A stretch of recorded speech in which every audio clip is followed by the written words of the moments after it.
Well, it's time now to review headlines on today's newspapers. And Steve Ayorinde will be doing the honors today. We're missing Kayode Komolafe, our ombudsman, who is away on a little break. Yes. Yes. All right, we're missing him. So we'll go straight into the newspaper review. We'll start, as always, with This Day. On Sunday, the newspaper of record. Let's take it from top to bottom. The window story is about oil and gas and oil spill in Nigeria. NUPRC links 66% of 732 cases of oil spill in Niger Delta to asset sabotage. Investigates 175 incidents. And the writer says 22 fatalities recorded in upstream sector in 1 year. This is good information coming from the Nigerian Upstream Petroleum Regulatory Commission, which is saying that don't just, blame oil and gas companies for the environmental-related challenges in Niger Delta. That sabotage was the leading cause of spillages in the oil-producing region of the country in 2024. This sort of information, is good to properly contextualize what is happening in the oil and gas industry. Let's hope that the NNPC will also take a cue, from this, so that the sort of information we'll be hearing from them will be something that that is helpful to the cause of Nigerian citizens, not confusing, back and forth about what nobody is sure about. The story beneath that window story, the strip, CDS to community leaders, identify, isolate criminal elements to prevent widespread unrest. That's on page 5 of today's newspapers. Basically asking citizens that, you also have a role to play, not just the Chief of Defense Staff and his people. You also have a role to play. See something, say something, as they always say. Beneath the masthead is an important story, very, very important story, because it concerns our profession.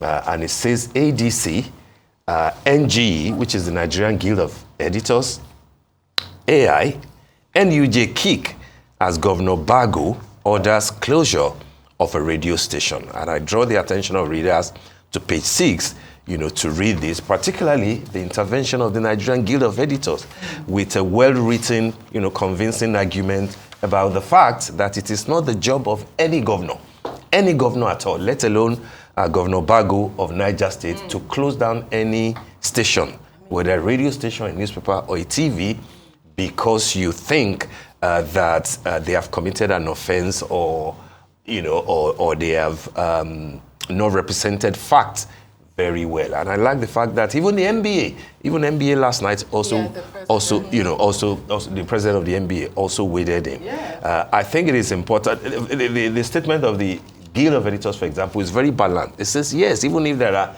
infractions, if you have gone overboard, there are ways to deal with these things. And we do encourage that, sanctions should be applied where necessary, but by the appropriate quarters, yes, not from a governor who says that I disagree with what they are saying. And this is not the first time that the governor of Niger State will misfire. If you recall, last year, twice.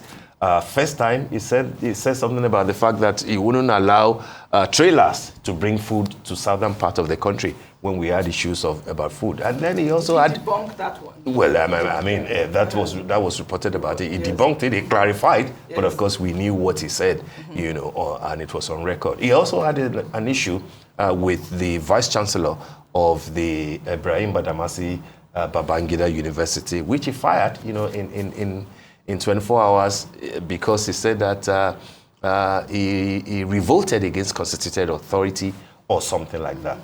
Those cases were last year. This year alone, if you recall, there was also an issue that he made about fighting criminals, that criminality will not be allowed in Niger State, and anybody wearing dreadlocks. Yes, we saw that. Was it also last year that he insulted an imam or something that was in a... So I'm basically saying that this gentleman, the governor of Niger State, should be careful. He's just an elected governor. He does not have the right to shut down any newspaper. The Honorable Minister of Information, Idris, has done quite well, not enough in my opinion, to say that it is not your duty, sir.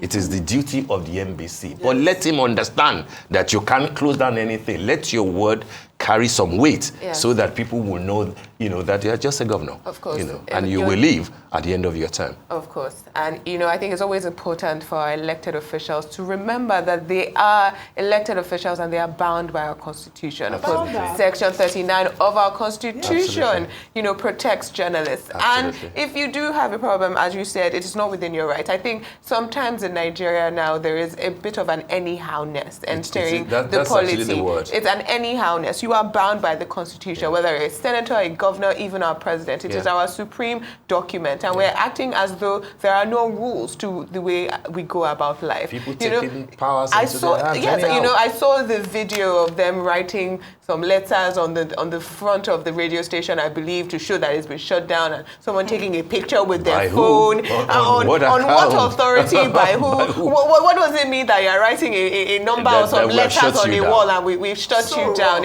Honestly, it was a clown show. He should be called out. He should be educated that he doesn't have the power that he's trying to display. He doesn't have it. And you also, watch what he says. Not every time that you just have to, blow nonsense out of your mouth, just because you're a governor. Blow nonsense. Respectfully, stated. Let's move on. Let's quickly take this day style. Just read through. No, just particularly the lead story. But before then, INEC derecognizes Aburi-led Labour Party, rejects SDP's candidate for by-election. And the lead story, Gbajabiamila mobilizes former legislators in support of Tinubu's second term. That's the chief of staff to the president. Importantly, former northern legislators.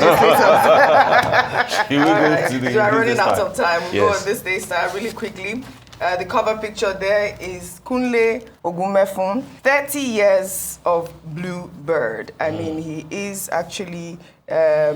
this is this day style that we are taking right now. With a career spanning over 3 decades, Kunle Ogumefun has become a formidable force in Nigeria's marketing and communications industry. As the founder and executive vice chairman of Bluebird Communications, one of the country's most enduring second-generation creative agencies, Kunle has done more than build a company. He's helped shape the very fabric of the industry, renowned for his strategic clarity, creative foresight, and unwavering commitment to enterprise development. Kunle is the rare kind of leader who blends business intelligence with entrepreneurial courage. Like I always say, I'm always happy to see a man on the cover of this day style. It's always so, congratulations to him. Black and beautiful, isn't it? What is it? On him, black. Yes, absolutely. I guess this is how we wrap up a newspaper review today. I wish we had more time. Yeah. But before we end the morning show today, we have a report from